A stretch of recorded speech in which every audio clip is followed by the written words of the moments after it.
Brilliant. Lior? Thank you very much, Kelly, and William. Thank you for joining us today on the webcast. For those of you who have not read, Did it start? okay, just So, good, we got a second chance. should I try again? One or not? So yes, please, it says press 1 to start the broadcast. Should I press again? From start. Somebody who really shifts your point of view on the world, and for me, Lior is certainly one of those people. So thanks for making me smarter and helping me make sense of the world. And I certainly drew on your ideas for Simply Brilliant. I hope gave you appropriate credit in the book. Thank you. I mean, you know, when you're in the ideas business, you just want them to make a difference, and it was really very rewarding to see that some of the thoughts and ideas came through. And yes, thank you very much for the credit. So I have a couple of questions, and then we can maybe have it in a conversational way. But what ultimately drove you to go and develop this project and this book? And in a sense, what myths were you hoping to shatter out there? Sure. So you said I'm the co-founder of Fast Company magazine. The magazine just recently celebrated its 20th anniversary. So I've been thinking about these ideas of creativity and reinvention and transformation and outrageous acts of customer service and all this kind of stuff for at least 20 years. But, you know, almost all of the stuff we wrote about in the magazine, all the stuff I write about in my books, has always been set in Silicon Valley, Austin, Texas, you know, Kendall Square up here in Boston, where I am, in the most cutting edge, the most digitally the world of self-driving cars and search engines and all that kind of stuff. And it occurred to me that most business executives in the world aren't directly part of that segment of the economy. And for the vast 80% or 90% of people working in more traditional, more established, more familiar fields, there was a sense that all of the creativity and transformation was coming from one small segment of the economy and the society. And so the need I saw was to bring that same spirit of imagination and reinvention and transformation to more traditional parts of the economy, fields that have been around for hundreds of years, industries that have been around for decades and decades, people working in different walks of life who weren't waking up every morning writing computer code or what have you. And hence the book, which is really all about doing truly extraordinary things, but in more ordinary traditional settings. So I write about retail banks and insurance companies and small hospitals and fast food joints and even a parking garage, for goodness sake. And I hope the ideas are very advanced and cutting edge and exciting, but the case study material and the lessons I draw are, I think, from organizations and leaders that lots and lots of people can relate to, see themselves in those businesses. And so it's not these kind of Silicon Valley cartoon superheroes. It's more folks that are more like you and me, and yet they're doing truly remarkable and exciting things. So I wanted to bring that spirit of reinvention to a broader and wider part of the economy and society. And as somebody who lived in the Silicon Valley, I would testify for the fact that it's a bubble, and you believe that it's only there or it's nowhere else. There is definitely an attitude of exclusion because they do believe that they control the future of the world. So right. playing on these traditional places, one of the case studies that you brought, you know, the origin of it was in the 70s in Cherry Hill, New Jersey. Definitely Yes. not the place you were looking to go and create and transform the world. And comes Vernon Hill and creating Commerce Bank, notorious for outrageous customer service, redesigning the rules of banking, and you know, anywhere from the whole concept of retailing. You know, opening hours are extended 10 minutes before, 10 minutes after. What fascinated me when I read the case study for Metro Bank, which is basically, for those of you who haven't read the book, is Vernon Hill's version of Commerce Bank, but in the UK. Correct. And I want to challenge you with the following. So Vernon Hill's success was known in the banking industry. It was documented. Everybody knew what Commerce Bank was doing. How come no one else woke up in the UK or in Canada and tried to replicate the formula? Why is it that only Vernon Hill was able to go to a rather stodgy banking environment in the UK and shake it up, where everybody else knew the story already? They read them probably in Fast Company. Any thoughts on that? Yeah.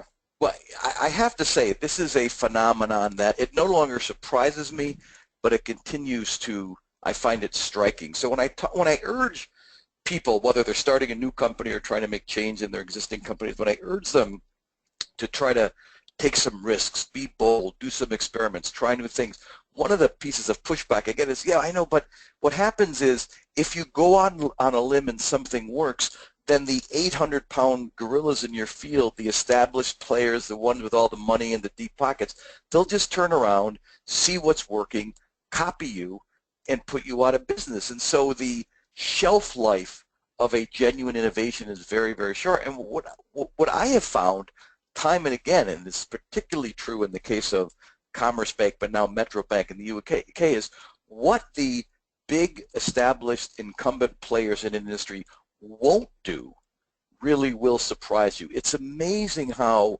slow, reluctant, unwilling companies that have been doing things the same way for a long time are to quickly learn from, quickly respond to upstart competition. So you're right. So Vernon Hill went to the UK 5 or 6 years ago to start Metro Bank. It is, amazingly enough, the first new brick-and-mortar retail bank created in the UK since 1835. There's been a lot of innovation in peer-to-peer lending, a lot of innovation in kind of online banking, but there have been the big 5 banks, Royal Bank of Scotland, Lloyds, what have you, dominating the UK really for more than 150 years. And so Vernon Hill goes, and he does in London exactly, almost to the letter, what he did in the US, but in particular what he did in New York City, which is the most advanced version of the commerce model, which is, you know, banks, there are more bank holidays in the UK, I think, than anywhere in the world. So banks are just always, we're going to be open 362 days a year,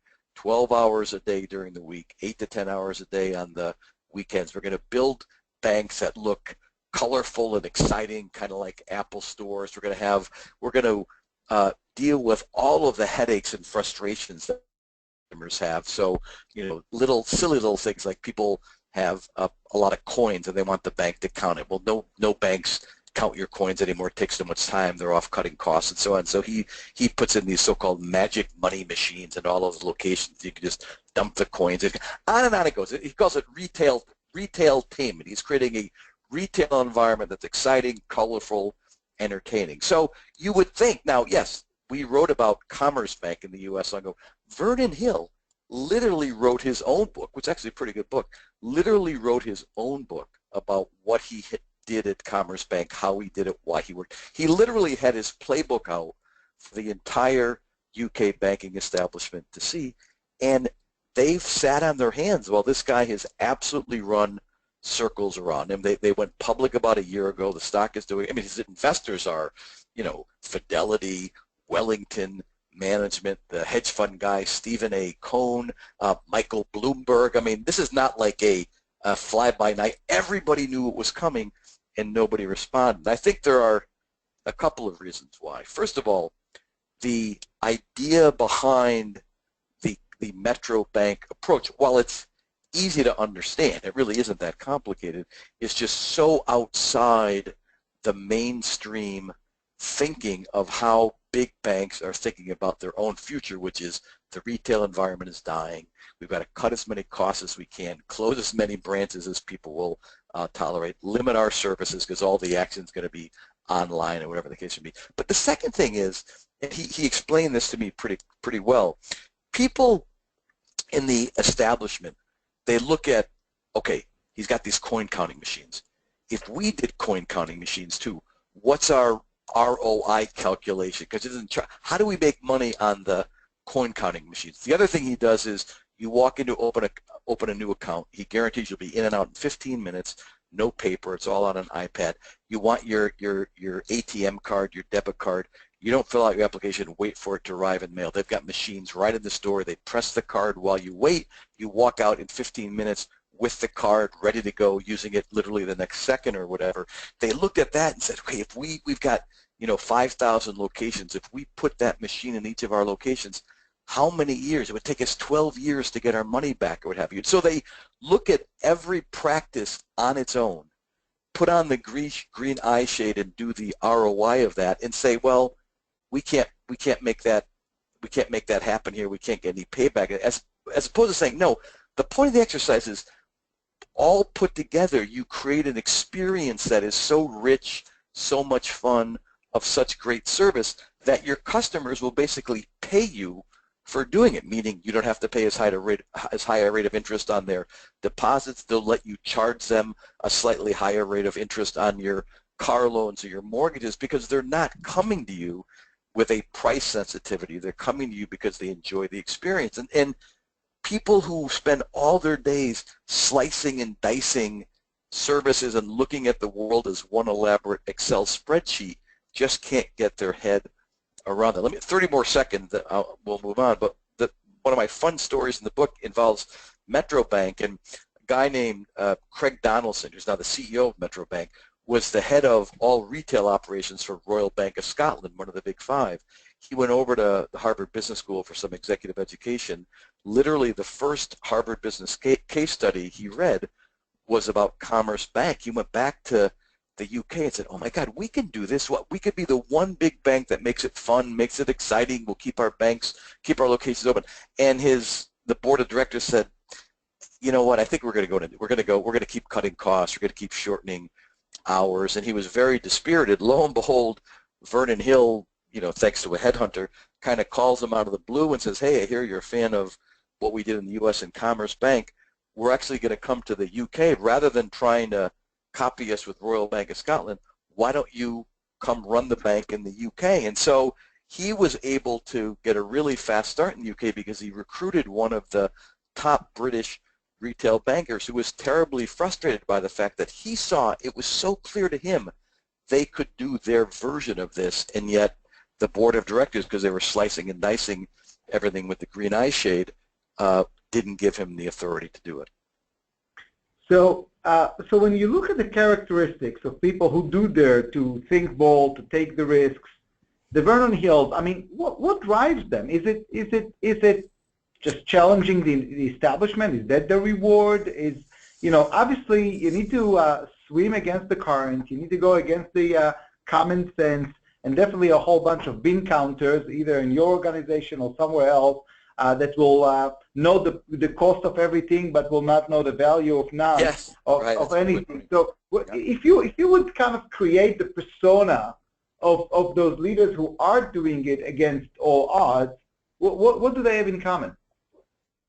The first thing they have in common is a genuine sense of mission or sense of purpose, which is on the one hand very businesslike, but on the other hand is beyond just the dollars and cents outcome of the business. I mean, when you spend time with Vernon Hill, and we can talk, I don't want to celebrate him as the one and only, there are lots of other great characters, but you do understand he just finds it lots of fun to take everybody's got to have a financial institution in their life. I mean, to me, two of the most boring, frustrating, colorless, kind of disappointing experience in the world is anytime you interact with a bank or a financial institution and anytime you interact with the healthcare system in the United States. And yet, what is more important to your life than your health and your money or your financial security? So for 30 years now, he's been saying, you know what, this is a very drab part of the economy. It's just a lot of fun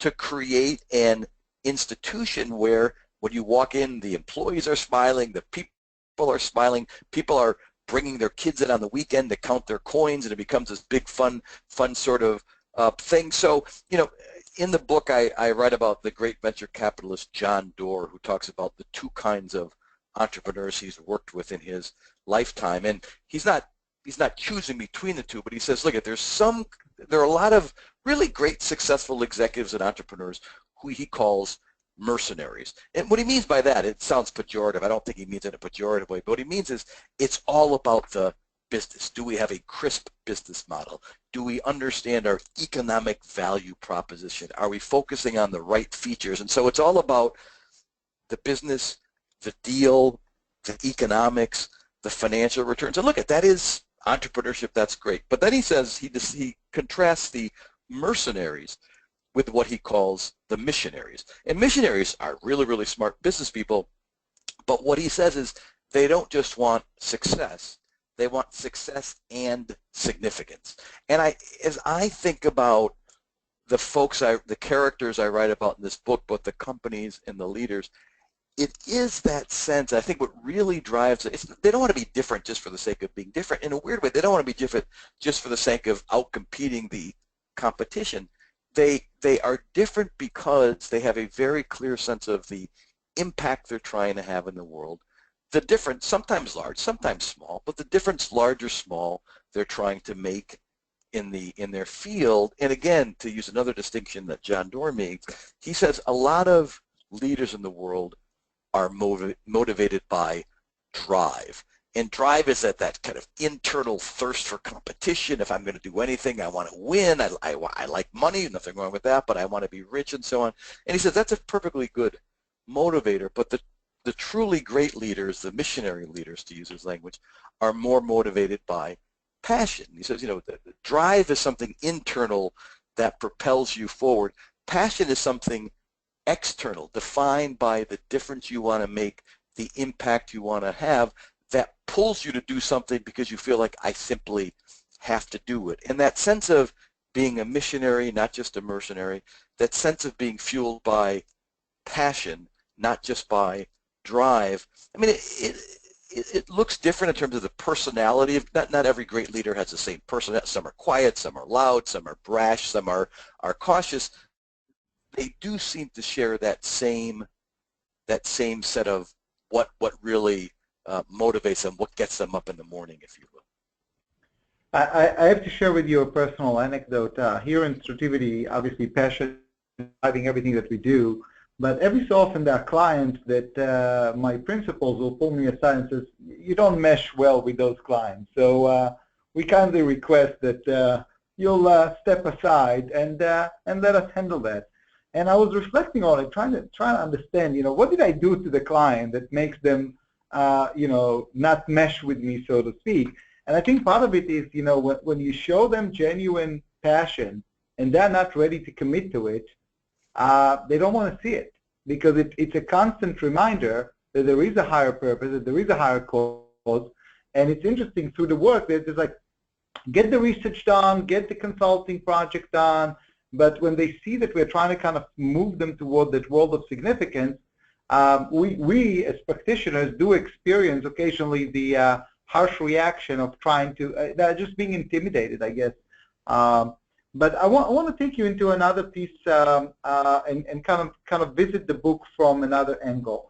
Sure. The great Peter Drucker said it once in such a very simple way, and he said the purpose of a business is to create and retain a customer.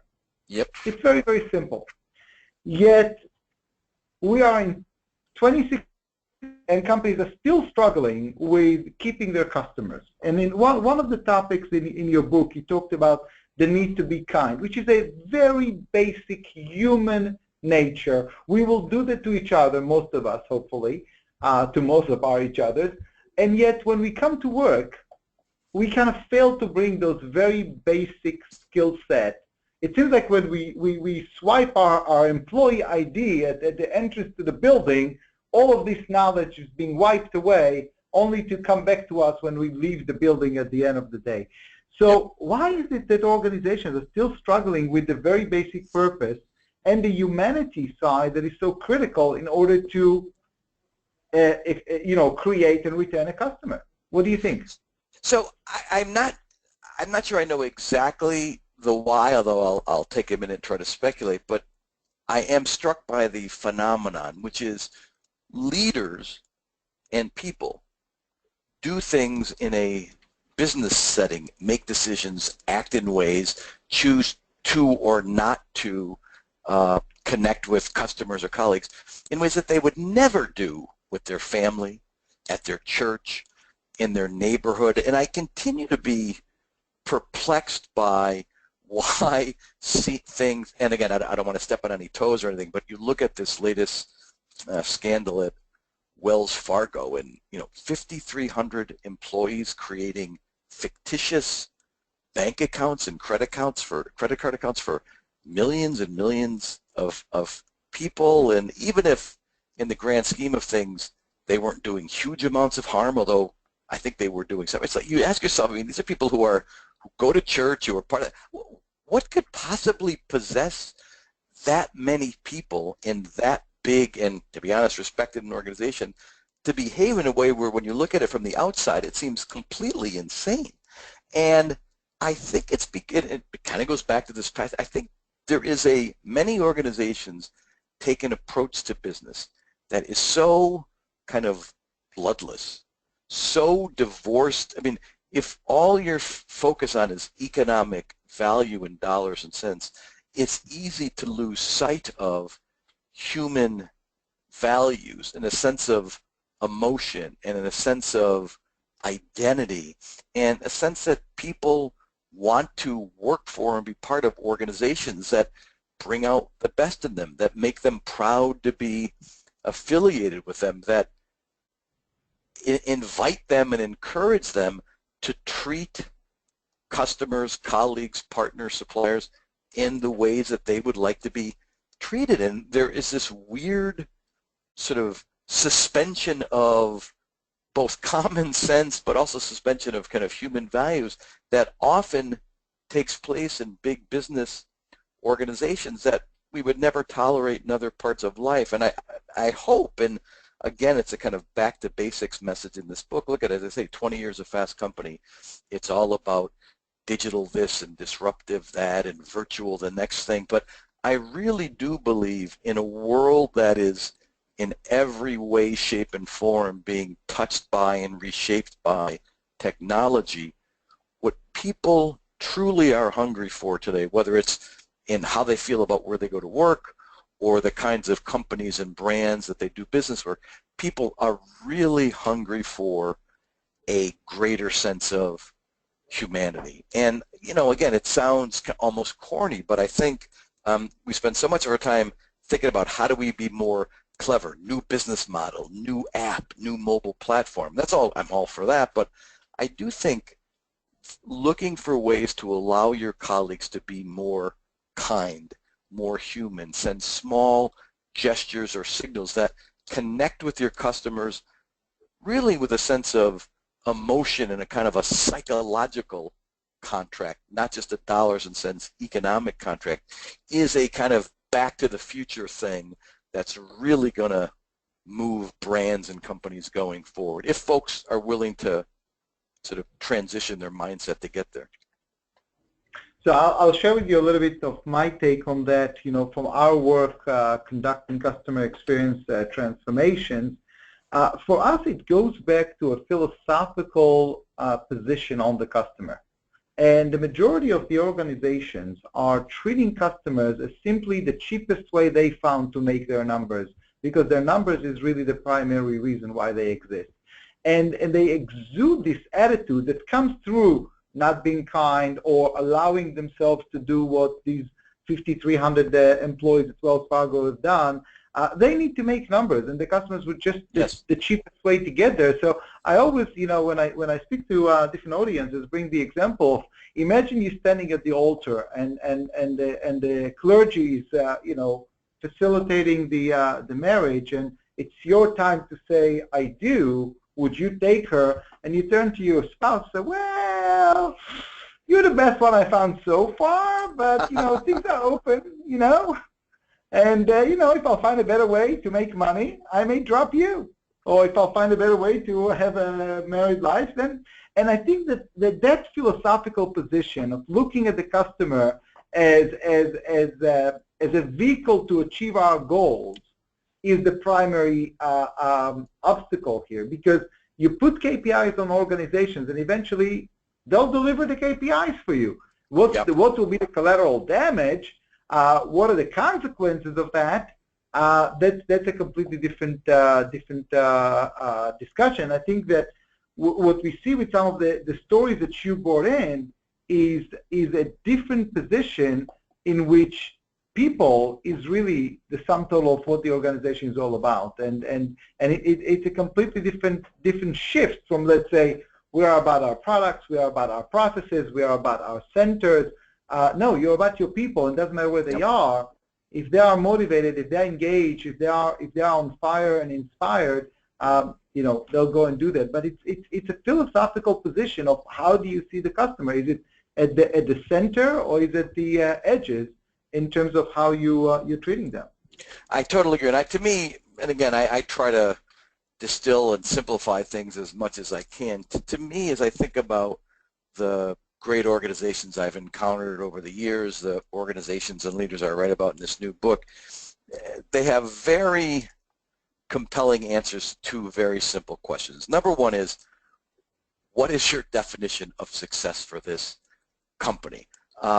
Do you stand for a point of view, a set of ideas that really feels like it's something special in the marketplace and inspires others, whether it's your people, your suppliers, your customers, inspires others to stand with you? And again, not to get too hokey about it, most great companies feel as much like a cause as they do a company. There is a sense that we're a business, we want to create lots of shareholder value, we love succeeding financially, I love the hue and cry of competition and so on, but we're here to do more than just find the easiest way to make the most money. We're here to shape the future of this industry. We're here to do things that other organizations simply can't or won't do. But really great organizations have a definition of success that lots and lots of people internally and externally can rally around.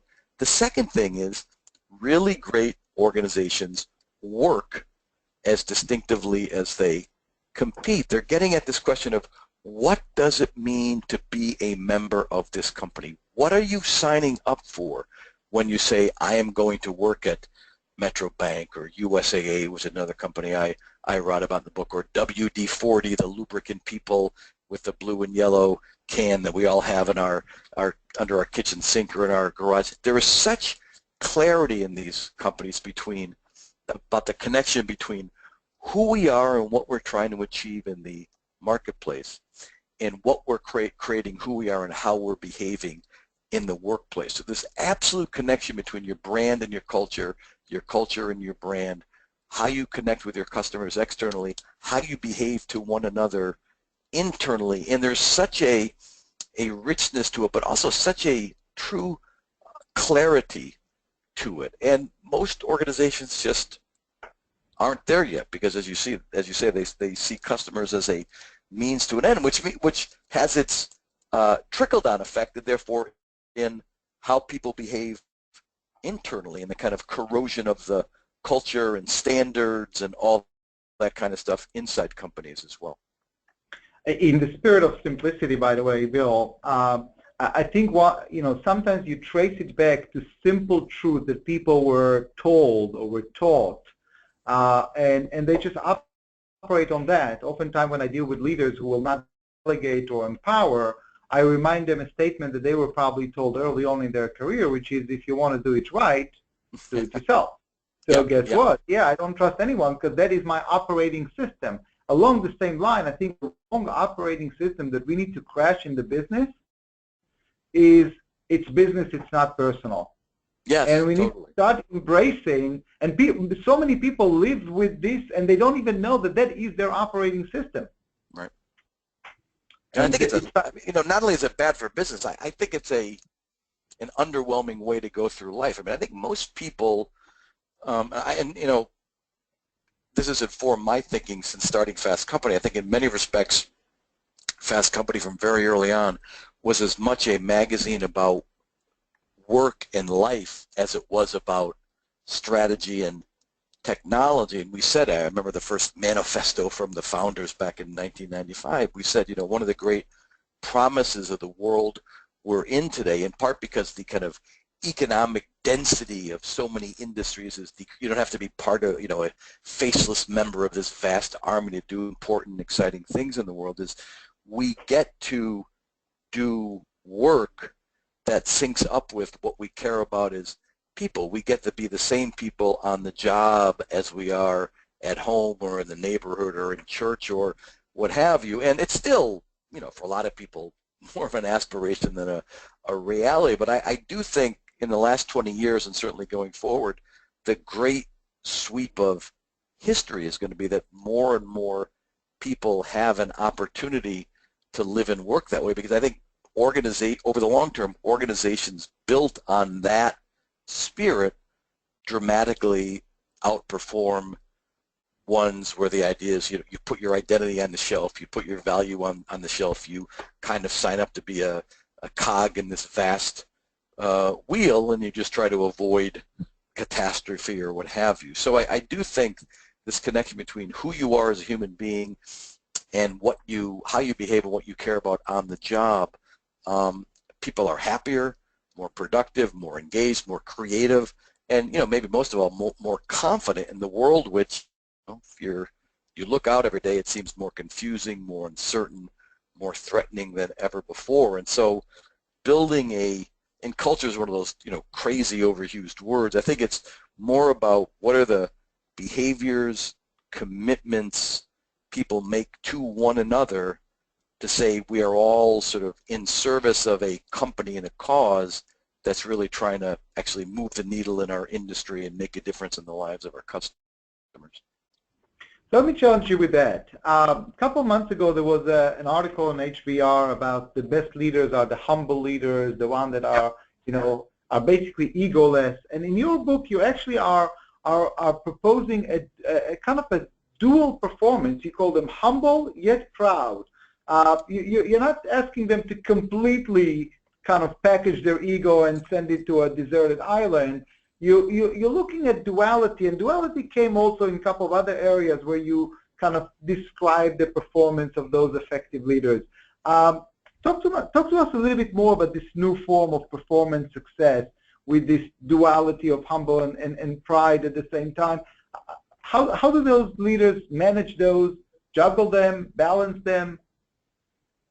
So the first thing I'd say is I agree. Neither of those terms require, therefore, a certain person. The really great leaders don't have to be wildly charismatic. They don't have to be incredibly, Steve Jobs is incredibly mysterious. Mark Benioff at Salesforce puts on an amazing show, and he's kind of this performer. It's not about personality. It is about these two attributes you just spoke to. So first of all, well, let's do humility first. To me, in the day and age we're in, the humility I'm talking about is a kind of intellectual humility. In the old days, and there's still a few, Steve Jobs was this kind of, in a way, old school leader, which worked for Steve Jobs, but how many Steve Jobs are there in the world? The idea was, if I'm the CEO, I'm the smartest person in the room, kind of by definition, no matter what room I'm sitting in, and if we need a great new idea, I'm going to push that great new idea into creation. If we've got this big problem that has to be solved, ultimately it's on my shoulders to solve it. So I've got to be the smartest person in the room wherever I'm sitting. To me, unless you're Steve Jobs, maybe unless you're Elon Musk, I don't know, that's an exhausting and ineffective way to be a leader. I think for most of us, and certainly for the folks I write about in this book, the goal is no longer to be the smartest person in the room. It's what does it mean to be a leader in a world where nobody alone is as smart as everybody together. And the best leaders, Ed Schein, the great professor at MIT Sloan, talking about the best leaders have what he calls here and now humility. They understand that if there's a problem to be solved, you know what, we live in a world now where sometimes the best solutions often come from the most unexpected places. It's going to be the junior person on the team because he or she is seeing this problem for the first time and therefore bringing a fresh set of eyes to it that will see or unearth a solution that's been that more senior people haven't seen just because they've been thinking that way for so long. You think about, a company unleashes an innovation and customers wind up using it in ways that the company that developed it never intended it. You've got to be, as a leader, humble enough to say, okay, I thought I was developing this application, this piece of software, this piece of technology to be used in this way, but actually customers are taking it by themselves and turning it to other ways. So this sense that the world is full of surprises, the world is full of really, really smart people inside the company, outside the company, who are willing to play with you, give some of their ideas to you, if you as a leader conduct yourselves in ways that make it fun to share their ideas, make it inviting to share their ideas, and create a kind of an architecture of participation where you really have to design. I mean, that's real work to design the conversations, connections, but to really put your intellectual ego on the shelf and say, you know what, my job really isn't anymore to solve every problem or identify every opportunity. But that doesn't mean that people don't look to their leaders, and especially their senior leaders, to kind of personify and embody the point of view about what the company is trying to achieve, the behaviors that speak to how the organization wants everybody in the organization to behave. We're in a world now where there's so much skepticism, so much cynicism, so much distrust of people in positions of authority, most of it, much of it, you know, appropriately earned and so on, that people really are looking to their leaders not to solve all their problems, not to on their own figure out where the company has to be in 5 years, but every day, however if you're in a meeting with them, if you're on a conference call with them, if they're giving, to live into the value system around which the company is built. And so in some sense, leadership is more personal than ever in terms of how a leader makes his or her way through the day and through life. But at the same time, leaders have to be more intellectually humble than ever. Linda Hill, who's a great professor of leadership at the Harvard Business School, likes to say, you know, in the old days, leaders used to perform on the stage and everybody watched the performance. Today, the best leaders set the stage and create the conditions under which other great people can perform and contribute to the success of the organization. So the demands on leaders are just as intense, if not more intense than ever, but those demands present themselves in very different ways. And I'll tell you, in our lingo, we tell CEOs the importance of shifting from being the answer dispenser, that's acting as semi-gods, having all the answers, to becoming the chief questionnaire. But one of the areas that they are struggling, and I would just leave that for you as material for thought before we open into questions from the audience, is I jokingly say to people that as a CEO, you have an inherent problem. You never know if your jokes are funny. Because you don't know if they're laughing because you're the CEO, or if they're laughing because they're actually funny. And I think setting the stage, as you call it, part of it will be to create that level of honesty where people will actually step on the stage that you're setting and not just going through the motions of what they think you want them to do, and be original in their thinking. And, you know, that, again, I think is a challenge there. Yeah, it's an overused word, or two overused words, but so much of it does come down to authenticity and trust. And as leaders, are you in everything you do sending signals that, you know, I truly do walk the talk. And if I could just I don't want to take time from questions, but one of the most eye-opening experiences I had during the research of this book was spending a day with Quicken Loans, the online mortgage people. They're like the opposite of Metro Bank in the sense that they have nothing. They do brick and mortar. It's all on the phone and over the internet and everything, and huge, hundreds of billions of dollars of mortgage providers. And the founder of the company is Dan Gilbert, the president and CEO, guy named Bill Emerson. And Quicken Loans has 18 of what it calls isms.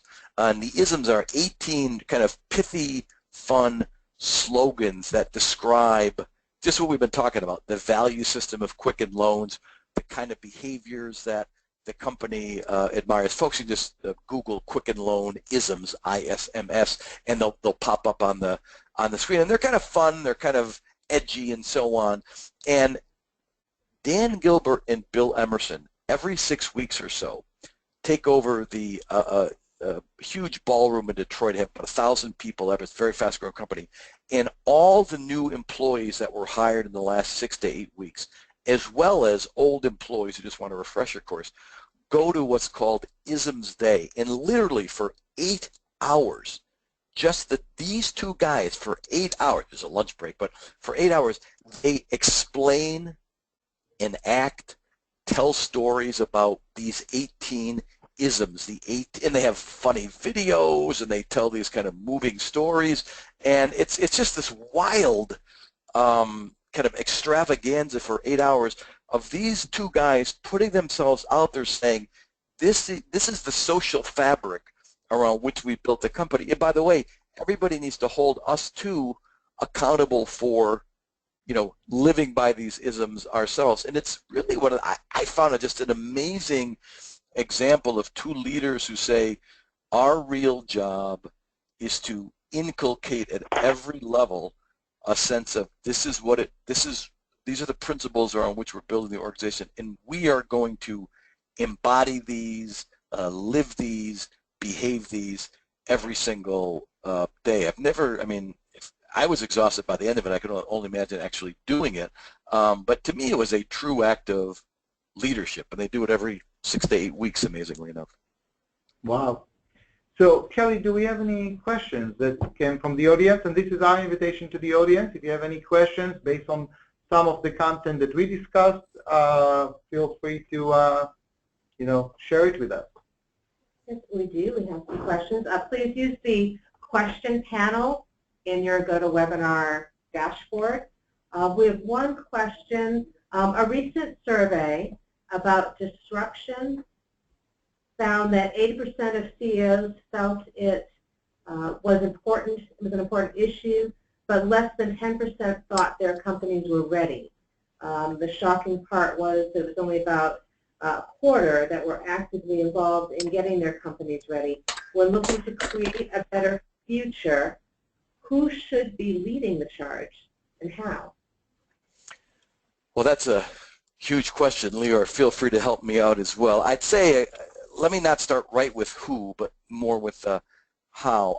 I'd say a couple things. First of all, I've learned, again, started Fast Company 20 years ago. We were very impatient back then. We were completely mystified as to why these blank sheet of paper Silicon Valley startups could come into an industry, and the long-established incumbent players with, bigger brands, more money, more people, could never figure out how to respond to them. It's kind of what we were talking about earlier with Metro Bank. I must say, 20 years in, I really do have a deeper appreciation for, really how hard it is to profoundly transform big, established incumbent organization, particularly those that are, in some sense, still doing okay. I mean, if it's, you're looking at a near-death experience of the sort that IBM was looking at in the mid to late 90s and Lou Gerstner came in, it's a little bit easier, I think, to sort of fuel the fires and fuel the passions of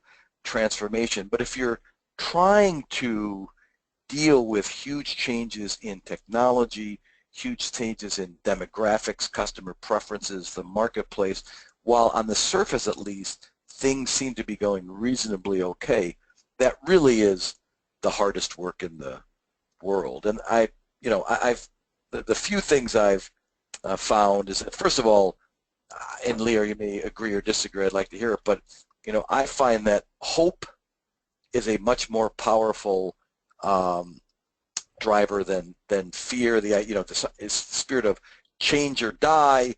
We've got to put ourselves out of business for something that appealing to people's fears actually winds up unleashing a lot of the behaviors that Lior and I have been talking about, which don't bring out the best in people. So I think the first job of leadership, and this I think does have to come from senior leadership, is painting a picture of the future, which is exciting. which is compelling, which draws people to want to get there and help the leader get there. And then I also think recognizing that if you want to do big change, there are probably already pockets of really interesting, exciting, compelling innovations going on in your organization.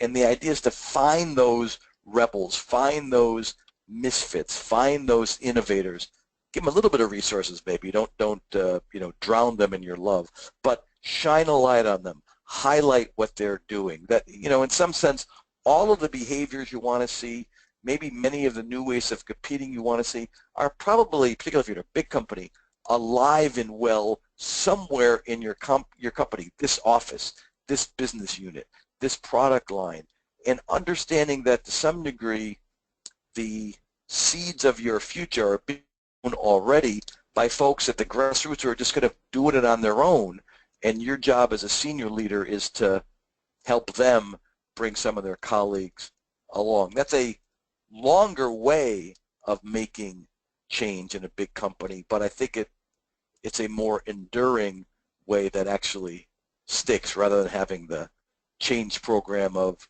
the year, which is followed by the next change program of the year, and people quickly learn to just put their heads under their desk and duck and cover because it'll all be changing in 6 months anyway. I'll jump in, Bill, with a couple of things. First of all, starting even with the core of the Silicon Valley, we are all familiar with legendary stories like Steve Wozniak going to HP and being told that they are not a computer company, and he was permitted to go and use this innovation elsewhere, hence Apple. We know about the 5 engineers at IBM who shared with IBM a certain software, and IBM told them, no, we are a hardware company, and they went ahead and established SAP. So I think those blinders of inertia is part of the issue, where we don't want to facilitate disruption because business is okay. Business is boringly successful. The second issue is that organizations are designed to repel change. We are craving consistency, we are craving predictability, and the only way we can get those is by using best practices. The problem is that by definition, best practices are past practices. They're not indicating the future. It's we repeat what we have done 5 years ago. So there is an inherent issue there. But I can tell you, we've done about 175 transformations so far. And one thing that we start with, which is very different, is what's holding them back. Because I'm in full agreement with you that employees have the ideas. And it's just that corporate bureaucracy is holding them back. And our goal is to find an intrinsic motivation for employees to say, yes, this is mine. I'm owning it. I'm not just a cog in the big machine. I'm not a process operator. I am leading this. I'm ahead of this. But unleashing that exceptional, which is basically our slogan, unleashing exceptional, is all about getting to the intrinsic motivation of the employee and asking yourself the question, what's holding them back? And I'll share with you just a funny anecdote. In a focus group, one employee shared with me, he said, oh, in our company, we are all empowered to make the right decision. And clearly what they're not empowered to do is to make mistakes. Needless to say, when employees feel that the only decisions they can make are the right decisions, they won't make any. And I challenged the CEO on that. And the CEO was in complete denial and refused to accept that the culture that he built was all about the right decisions. So we established with him the Mistake of the Month award. So every month we would actually reward an employee who tried but did not succeed. We did not reward the employees who made the biggest mistake, the most cardinal mistake, which is not making any decision, which is not trying. And that became like an electric shock to the organization. You're rewarding the guy who screwed up? Yeah, he didn't screw up. He just swing. Because the biggest mistake is not to step into the baseball field and swing. But swinging is part of practicing for success. It really is. That is the mind you've hit on, and I'm not surprised you've got a way with words, but that is the mindset shift that is so hard to make, but that is so necessary to make progress moving forward. I mean, what I try to communicate to people in this book, and it really is hard, is this idea that at some level, in this day and age, playing it safe may be the riskiest course of all. There is this mindset that like just continuing to do things the way we've always done them, that's the default mode, and that's the kind of safe mode. And in any way deviating from that represents risk. Well, you sort of look at the world and say, like, in what world would that be true as you see established organization after established organization losing ground, losing their way? What we've got to persuade people of is that the cost of trying something new, even if it doesn't work out, but in this day and age, the cost of trying something new is actually less than the risk of continuing to do things the same old way, because that's almost a formula for failure. But it's that is a huge mindset shift in organizations, but that's where you got to get if you're going to want to create this sense of mistake of the month. At Metro Bank, they've got a thing they call kill a stupid rule, and you get prizes if you know 6 months ago this made sense in terms of approving people's application for a car loan, but doesn't make sense anymore. Let's kill that rule now. And so there's a way, and best practices are past practices, a way of trying to get people always to look at, even in little ways, established ways of evaluating a customer, making a decision, approving a loan, and saying, it's just because that made sense 2 years ago doesn't mean it makes sense anymore. So mistake of the month, kill a stupid rule, whatever, but just kind of putting it in the fabric of the organization. Absolutely. Kelly, let's take one more question. Actually, there are several questions along the same lines, segueing very nicely into what we were just discussing. If you're not the CEO, how do you influence this change internally? How do you get your company to start looking at this? How do you introduce a new idea? Bill, I'm going to step in for a second. One of the stories that Bill shared in the book is the story of Mercedes-Benz. And Bill interviewed Harry Heinekamp and Steve Cannon, the CEO, but there is a story behind this, because the whole transformation at Mercedes-Benz started with a mid-level manager who believed in it, gathered volunteers, and fought for a small budget to get started. And today, it became a big success, and Bill reported on it, and there was a book written about it. But it's interesting because I worked with that initial guy, and he believed in it. He built a case. He built a lot. I mean, there was no even customer experience department there. But it starts with individuals who believe in it. Not everything. The CEOs, when they'll see early successes, they'll embrace it and they'll run it with it and they'll accelerate it. But life starts with those people who are not waiting for the committee, because no one ever made a statue out of a committee. And Lior used an important term that you said, ask for a small budget. I find that a lot of people who have a sense of changes they want to make and so on, one of their instincts often is to try to get as much resources as they can, as much money as they can. I think the right way, if you've got a great idea and you think it really speaks to the future of the company, I think you're better off to ask for less money, which gives you more freedom, and try to methodically win over allies to your cause, document the success you're having, but don't confuse persuading the executive vice president or whatever to give you a pot of money or assign 20 people to your team as making progress, because it may just be that the more money you ask for, the more people you ask for, the brighter a light shines on maybe too early in the process. And so